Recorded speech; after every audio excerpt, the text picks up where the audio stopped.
You people like to say, let's forget, let's not blame anyone. Please stop that nonsense. When the Holocaust happened against the Jews, it was 1940s, 45. Not a single African country other than Ethiopia and those who had not been colonized was free. The first African country got independent 1957.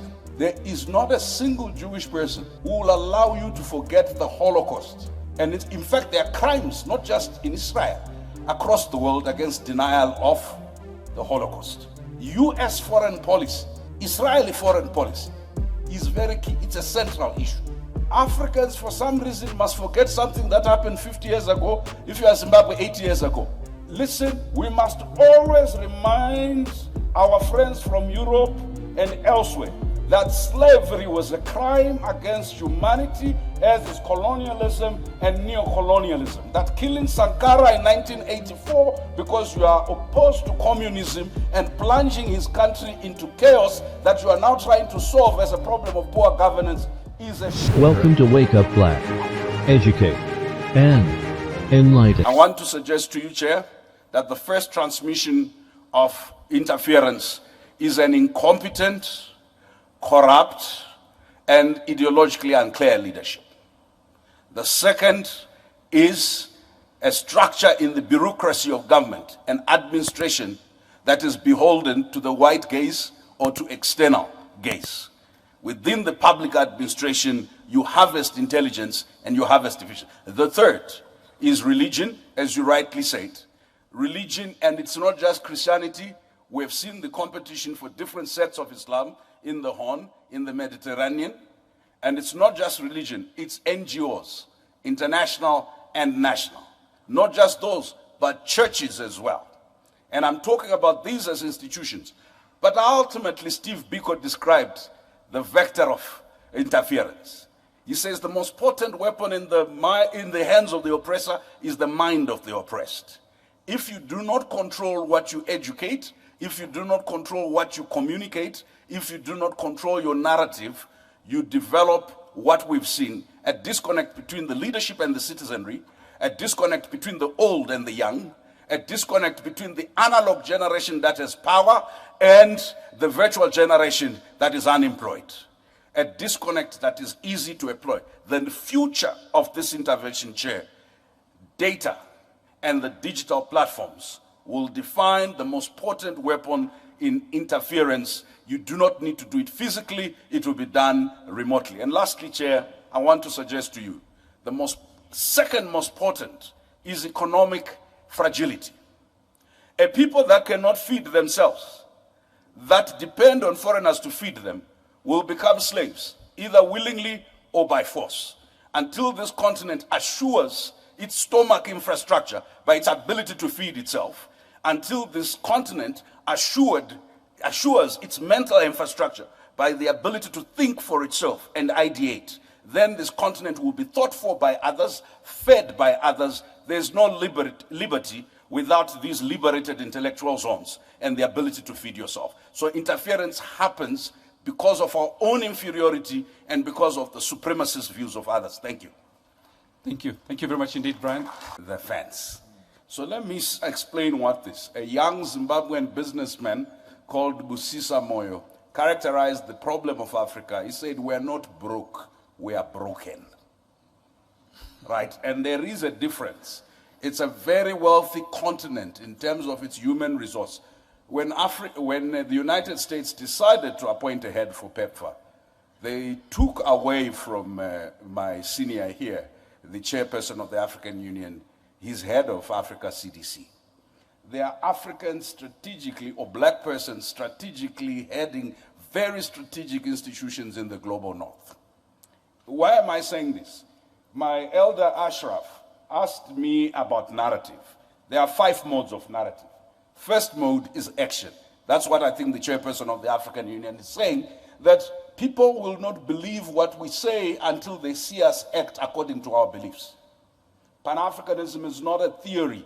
is the lived solidarity that made the Ethiopians give Nelson Mandela a passport, that made Senegalese civil servants contribute $1 each every month for the liberation of South Africa, that made Zambia take care of us as Zimbabweans and South Africans as we fought for our liberation, that made Uganda take care of the comrades that now run this country. If Pan-Africanism has no active solidarity action, no active affirmative action, the words are meaningless, because even the devil can quote scripture. The second is dialogic. We have for too long used authority to govern our people and not dialogue. And in this respect, I must commend my colleagues and comrades here in Rwanda, because they are able to hold leadership meetings where citizens talk to leaders. I am hoping the African Union chairperson and the African Union Commission chairperson can actually convene with ECOSOC a conference each year of the citizens, not just NGO, a conference of the citizens drawn from the continent, and talk, because often we only get to talk to our leaders in conferences in the United States and in Europe, and thought. There is no Pan-Africanism without doing what Mishera Mugo said: create liberated zones of Pan-Africanist thought. When we think, it's our European theorists who are thinking. When we speak, it's our American teachers who are speaking. It is okay to have gone to America to learn. It is okay to have gone to Asia to learn. But what is the influence of African intellectuals and thought on what the African Union does, on what our governments do, on what our civil society does? Number three, we need to describe oppression. I'm sorry, I hear this a lot when I come to Rwanda. You have to hear me, I'm Rwandese, so you cannot do anything about me. I have immunity here. You people like to say, let's forget, let's not blame anyone. Please, stop that nonsense. When the Holocaust happened against the Jews, it was 1940s, 45. Not a single African country other than Ethiopia and those who had not been colonized was free. The first African country got independent 1957. There is not a single Jewish person who will allow you to forget the Holocaust. And in fact, there are crimes, not just in Israel, across the world against denial of the Holocaust. US foreign policy, Israeli foreign policy is very key. It's a central issue. Africans, for some reason, must forget something that happened 50 years ago, if you are Zimbabwe 80 years ago. Listen, we must always remind our friends from Europe and elsewhere that slavery was a crime against humanity, as is colonialism and neocolonialism. That killing Sankara in 1984 because you are opposed to communism and plunging his country into chaos that you are now trying to solve as a problem of poor governance is a shared responsibility. So we will take responsibility for our nakedness. But for goodness sake, a naked emperor cannot lecture us about how to be clothed. And I'll tell you the contradictions. When Europeans first came here, if you come to the south of the continent, ladies did not wear long skirts. And they did not cover their top. Then they said, no, that's indecent. So we covered everything, including the head. And then the Europeans have decided to go nude now. Now the dress code in Europe is pre-colonial Africa. And then when our kids try and dress up that way, we say it's an African. We are confused around ownership. So lastly, Chairperson, the taboos. You see, Chairperson, we need to talk about global anti-black racism, the treatment of African migrant laborers in the Middle East, in the Arab world, and in the Asian world, and in Europe, is a matter for the African Union to constantly pronounce itself on. And I'm glad, Chairperson, you issued a statement on George Floyd, but I'm waiting for the African Union resolution from last January on reparations. There was a formal policy of the United States government in 2015 for reparations by companies behind the Holocaust. There needs to be, the conversation on reparations is not to be settled by African political elites. Right? Today, Zimbabwe is paying back white commercial farmers reparations. But when you talk about any reparations, it's like the black body is not worth repair. What we must do is endure, be resilient, go forward, don't look back, trudge on. But today with the scramble of Africa that PLO was talking about, they will interfere here whether we put in place the right policies or we put in place the good governance. Why? They need the lithium. And if your right policy is not consistent with their green energy transition that they control, they will take you out and they will cause instability. We cannot do it as single countries. We are not uniting because it's the good thing to do. We are not uniting because it's the principled thing to do. If we don't unite, we will perish. If each one of our small countries, as economically unviable as we are, rush in order to prove distinctiveness, I'll tell you what will happen. We will be so fragmented intellectually, politically. Our institutions will have no meaning. Let me end with something more positive. I think Pan-Africanism flavor is alive today. You adults, you only listen when you have had a few glasses of wine to Afrobeat. And of course, you don't like this thing. They are always singing about body parts and so on and so forth. I want to suggest to you, one of the most revolutionary things that the African Union, under the leadership of the chairperson here, has done is to talk about arts, culture, and heritage, not as entertainment, not as add-on, but as part of imagining the future economy, is to talk about the digital, not as part of little things you do, but as part of building the economy. All that's left now is how do we defend African art, culture, and heritage, not only in Africa, but globally. How do we make sure it is the mainstream of AFCFTA along with all the other big things we do? And how do we, in the digital economy, make sure we are not consumers of products that are produced elsewhere and not part of the production chain? Okay. If we do that, our Pan-Africanism is economic, our Pan-Africanism is cultural, our Pan-Africanism is intellectual, our Pan-Africanism is also spiritual. Thank you. Okay. Thank you, Chair. Thank you, Excellencies. I'm always grateful to come back home to Rwanda. We do not and we have not controlled our mining sector. We do not and we have not controlled our data and statistics. We do not and have not controlled our education.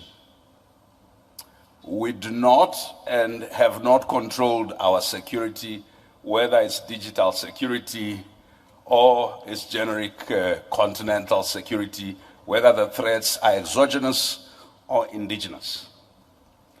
We do not and have not controlled our communication channels. This is something that's been realized since the inception of the African Union. And if you think about this, as we talk about unconstitutional changes of government and other things, there are several things that are important as we reflect on foreign interference. State and nation building, how we transitioned to independence, and the Cold War and how it played out, the use of mercenaries, military coups, and capture and retention of power, and etc. In statistical terms, Chairperson, there were 200 coups in Africa between 1965 and 2012. In the 1960s, there was at least one coup every 60 days. In the 1970s, barely 18 years after Ghana's independence, at least 85% of African states had some coup experience or the other. And West Africa accounted for almost 44% of those. The coups between 1958 and 2008. There was a temporary reprieve in the period post-1990. Some academics have suggested this because Africa had become more democratic. I want to disabuse you of that notion because it's lazy intellectualism. What had changed was that Western interest in a unipolar world, in changing regimes, had dissipated. The West no longer needed to use force. There was no competitor, either ideological or otherwise. What had essentially happened, there was dominance of one set of interests. So as we reflect on unconstitutional change of government, it's not just mere tinkering at the local level, but it's also what explains the ouster of Nkrumah, the assassination of Lumumba, the assassination of Sankara, the assassination of Amilcar Cabral, the assassination of Samora Machel, the ouster of Sékou Touré. What is the fact? That in a unipolar world, the appetite to change had dissipated.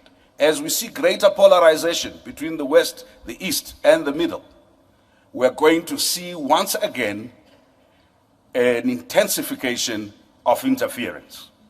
Less than 15% of that interference, Chair, will be justified as follows: protecting and promoting human rights or preventing genocide, protecting lives and property of citizens, fighting terrorism, violent extremism, or stopping some form of unproductive ideology. However, what we know, no intervention happens except it is in the interest and the propagation of the political, economic, social, cultural, racial, and other strategic interests of those who have power. But there are direct consequences, and have been for Africa, which are chaos and instability, retarded development, internationalization of conflicts, regional instability, destruction of cultural and other heritage, as we saw in Timbuktu, destruction of state institutions and public services, warlordism and violent extremism, as we've seen in the Horn and in the Sahel, collapse of the formal economy, and debt, poverty and inequality, sexual and gender-based violence, and the pillage of our economies. Now, if we imagine in this framing that these are what we're dealing with, what are those channels of transmission?